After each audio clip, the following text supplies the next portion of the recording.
What's going on, guys? Unknown Player here, and today we've got some more Forsaken topics to talk about and some really important information as well. We're going to be highlighting some incredibly rare exotic loot that so far nobody's got just yet, but does have some pretty strange sources of getting them. We've also got a bunch of stuff to do with engrams and exploits and glitches, some things that Bungie have fixed, some things they haven't, and also some really important information you guys should know regarding these things like warnings to make sure you don't mess your accounts up. And then on top of that, we've got some new exotics, some future questline stuff, and even more bits of news. So as always, if you enjoyed this video and want to support the channel, a like rating is much appreciated, and let's get into it. So let's talk about a whole bunch of super rare and exclusive loot, and also how of course you obtain these items. The first one I wanted to highlight is actually the one we know the least about so far, but this is called the Harbinger's Echo, an exotic sparrow, which looks incredible. Obviously Taken theme, looks very similar to the Whisper of the Worm. Of course this thing is not earned through Eververse, so you cannot get it through there thankfully. It's earned in-game, but so far the strange thing is that nobody's actually got it just yet. Most likely, unless it's bugged, it's actually time gated to some sort of quest or activity later down the line. Now, the official source listed by Bungie to actually obtain this thing is complete activities inside the Dreaming City. Obviously pretty vague, but it must be some kind of activity we can't do just yet or is time gated, otherwise people would have got this by now. There is actually one really cool thing that I did notice about this one though. It does have a very cool pretty much god roll selection of perks, which is the insta-spawn, insta-summon perk. So unlike all the Eververse sparrows, which of course are random rolled and come with all kinds of perks that you don't want,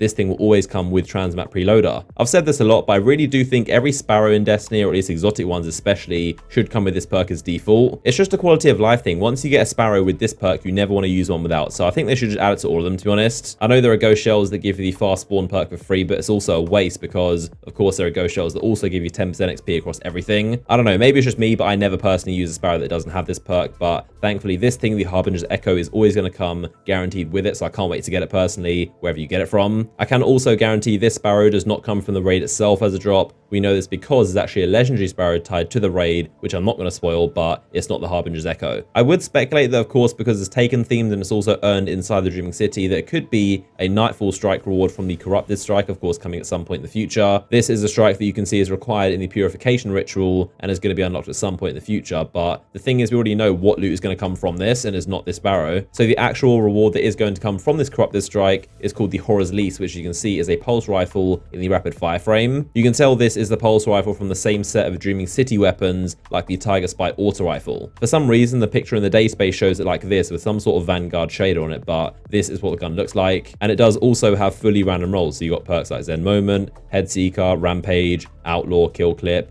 rangefinder, things like that. Another Nightfall strike reward is called the Mindbender's Ambition, the shotgun with the Hive runes over it. Very cool looking, but this thing is earned from the Hallowed Lair strike, so the Fanatic one. Again, only when it's the Nightfall version, but this thing is a high impact shotgun, so slow fire rate, and it also has random rolls. The third Nightfall reward is called the Warden's Law, and as you can guess, this thing is from the Warden Nightfall strike, and it's going to be an aggressive archetype. This thing is once again random rolls, but it can also roll with a pretty special perk called Fourth Time's a Charm. Rapidly landing precision hits will return at 2 rounds to the magazine. Now on top of that, we've also got 2 more rewards because of course 2 strikes, the Lake of Shadows and Insight Terminus, which were PlayStation exclusive, are now available to everyone, so they've now got new drops for them. The Lake of Shadows Taken strike inside the European Dead Zone is going to drop this thing, so the Militia's Birthright, a grenade launcher and lightweight frame. And then Insight Terminus, the big Scion strike on Nessus that came in Warmind, this thing is going to drop the Long Goodbye, which is a sniper rifle. This thing actually looks pretty cool. It's in the energy slot and it's in the adaptive frame, and it comes again with random rolls. The interesting thing though is that of course all these items do have random rolls as Nightfall strike drops. As you guys probably know, Nightfall strike drops themselves are very, very, very rare. So I'm not sure if they're going to increase the drop rates to allow for more roll opportunities, but either way, these are all the strike loot items. So moving on, we're going to talk about a whole bunch of exploits and glitches and bugs, things that have actually emerged in the past few days that have caused a lot of problems for a lot of reasons and drama and things that Bungie have actually talked about. And like I said, there's also some information in here that you guys should definitely be aware of so you don't mess up your account or get yourself into trouble. Firstly, let's talk about prime engrams and a glitch that's actually emerged to allow you to basically level up faster, or it seems that way, and this is a pretty big issue. Obviously, if you don't know, prime engrams are the new luminous engrams. These things are always guaranteed to drop above your light level. These are the main thing you want to chase. Basically, to give you the condensed version, there is a prime attunement buff, which of course gives you a higher chance of getting prime engrams in the first place. You get this buff from a consumable, but of course when you pick up a prime engram and get one, it then goes away. So it's basically how it's supposed to work. The exploit involves you farming very high level activities, but when they drop, of course you don't pick them up, and and that means the buff isn't going to go away. They're going to keep dropping because the game's going to think you haven't gotten it yet. Now, this, in theory, could be used to basically game the entire system and level up super fast, which of course is a problem for the world's first raid and everyone trying to do that. But the reason I say in theory is because Bungie have come out and said if you abuse this, you might actually mess up your entire engram system and then not get any more prime engrams for a couple weeks. They're basically saying this exploit is not going to help you as much as you might think it will, and they said as such, this will provide a very small short-term gain for those using the exploit, but long-term negative effects for a player's progression. I mean, obviously it is to be expected for Bungie to say something like this to not do an exploit, and of course because it also does mess up the whole world's first raid attempt. Understandably, I've seen a lot of people do think Bungie are just saying this to make sure we don't do it, and it might not mess up your account. Obviously it's hard for any of us to know because we're not game developers, so we don't know the systems, but in my opinion, it is very possible this could mess up your account. It does actually make sense though, because the prime engram system works on a basis where if the game senses you're not getting a bunch of prime engrams in a while, it's going to then help you out and give you one. So if you have been abusing the exploit, the game is basically going to look at you and say you're good, you've gotten a ton of prime engrams, so maybe we don't give you any for a long time. I could definitely imagine that getting that many prime engrams, which is of course way more than you're supposed to, could just break your quota, and that could of course cause issues. Or maybe Bungie are just saying this to make sure we don't do it, who knows. It is also worth noting, even if you do play the game a lot, if you grind a lot, and even if you do use the prime achievement buff, you're not going to get banned or affected in any way. You have to do the very specific exploit in the specific way in order to actually do this, so don't worry about that. But either way, let me know what you think down below. It's a very complicated situation. On top of that, another problem that actually emerged the other day, but there was actually a way discovered to get inside the raid area, kind of one of the jumping puzzle sections. And for whatever reason, even though it's inside Dreaming City Patrol, there was a chest there, and what's more, it actually dropped raid loot. I have no idea why they even put raid weapons and armor into a jumping puzzle chest of a raid, but this happened. You could actually break your way into there. There isn't really anything in here that's that spoiler heavy, and I'll keep my gameplay very minimal, but you definitely can't see any raid bosses or encounters, any raid rooms, or even go into the main tower where the raid takes place. It's not like people are actually figuring out raid mechanics, and this is basically just a chest and a rock. Bungie actually acted very fast, and they've removed everything from the chest, so from this point onwards, these chests drop nothing, so there's pretty much no point going there anymore. If you already went to these chests and got some loot out of them, then you're fine. You're definitely not going to get banned, and they're even not going to take the loot away from you. Definitely a very strange situation, but pretty funny at the same time. But either way, comment down below what do you think of this, and if you got loot from this yourself. Now, as well as that, another problem that occurred recently, something I mentioned in my latest video,